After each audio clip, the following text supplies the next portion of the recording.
ကျွန်တော်မှာ Pharaoh ထုတ်ရှိတယ်ခဲချက်တွေကလည်းတစ်ချက်နဲ့တစ်ချက်ကလုံးဝမတူညီကြပါဘူးဆိုတော့ကျွန်တော်ခုပြမယ့်ပုံစံလေးက storytelling trick လေးတစ်ခုပါဘယ်လိုမျိုးလဲဆိုတော့ဟိုးရှိတော့ဒီ Jack လို့ခေါ်တဲ့ဒီဓမြ၄ကောင်ရှိတယ်ပေါ့အဲ့ဒီဓမြ၄ကောင်ကနေပြီးတော့မှသူကဘာလုပ်လဲဆိုလို့ရှိရင်ဒီကောင်ကြီးကိုဘန်လို့ယူဆပြီးပါအဲ့ဘန်ရဲ့အပေါ်ဆုံးမှာ helicopter wing ရှိတယ်ဒီတကိုး၄ကောင်ကနေပြီးတော့မှ helicopter ကြီးကိုစီးပြီးတော့ဒီ helicopter wing ပေါ်ကိုဘန်ရဲ့အပေါ်ဆုံးမှာရှိတဲ့ helicopter wing ပေါ်ဟောဒီလိုအခြေချလိုက်တယ်အဲ့ဒီကနေပြီးတော့မှဓမြတစ်ကောင်ကဘန်ရဲ့အောက်ဆုံးအထက်မြင်ကြီးတက်ကိုသွားတယ်ဒုတိယတစ်ကောင်ကကြတော့နောက်တစ်ကောင်ကကြတော့အဲ့မြင်ကြီးတက်တဲ့နည်းနည်းလေးပုံမြင့်တဲ့အလွာကိုသွားတယ်နောက်တစ်ကောင်ကကြတော့ဒီအလေလောက်ကိုသွားတယ်ပေါ့အဲ့ခုနအဲ့ဒီအလေလောက်ကိုသွားတယ်ဆိုတော့နောက်ဆုံးဓမြတစ်ကောင်ကကြတော့ဒီလေရင်ဝင်းပေါ်မှာစောင့်ကြည့်နေတာပေါ့နော်ဆိုတော့တောင်းလောက်ကြာလဲကြာအောင်ခုနကဓမြ၃ကောင်ကနေပြီးတော့မှပတ်စံတွေကိုယူလာပြီးတော့မှဟောဒီလေရင်ဝင်း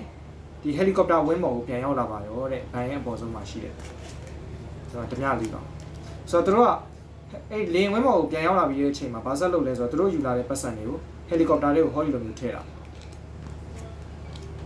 အဲ့လိုထည့်နေတဲ့အချိန်မှာပဲဘာဖြစ်သွားလဲဆိုတော့ခုနအလန်းရုတ်တရက်မြည်သွားပြီးတော့ FBI agent နှစ်ကောင်ကရောက်လာတယ်ဒါက FBI agent နှစ်ကောင် FBI သူတို့ကိုဖမ်းဖို့ရောက်လာတယ်ပေါ့လေရင်ဝင်းပေါ်ကိုဟောဒီလိုတက်လာတဲ့အချိန်မှာဘာဆက်လုပ်လဲဆိုတော့ခဏလေးပဲစောင့်လိုက်တယ်စောင့်လိုက်တဲ့အချိန်မှာပြီးတော့လက်ဖြောက်လေးတစ်ချက်တီးလိုက်တာနဲ့ခုနကဓမြ၄ကောင်တွေကတစ်ကောင်ကိုဖမ်းပြီးသွားပါတယ်တဲ့ဒီမှာနော် check ဓမြ၄ကောင်တွေကတစ်ကောင်ပြီးတော့ဘာဆက်လုပ်လဲဆိုတော့ခုနကဒီ FBI agent နှစ်ကောင်နဲ့ခုနကကြံတဲ့၃ကောင်နဲ့ခြားနှက်ကြပါလိမ့်ရောတဲ့ခြားနှက်ကြတဲ့အချိန်မှာဘာလုပ်လဲဆိုလို့ရှင်ခုနဒီဓမြ၃ကောင်ပေါ့ဟုတ်ပြီနော်အဲ့ဒီဓမြ၃ကောင်ကနေပြီးတော့မှဟိုးအောင်ဆုံးတက်ကိုဖြည့်ဆင်းသွားရောတဲ့ဖြည့်ဆင်းသွားပြီးတဲ့အခါမှာအပေါ်ဆုံးမှာကြံခဲ့တာက FBI agent နှစ်ကောင်ဆိုတော့ဖြည့်ဆင်းသွားပြီးတဲ့အခါမှာဘာဆက်လုပ်လဲဆိုတော့ဒီမှာကြည့်လိုက်တော့လေ FBI agent တစ်ကောင်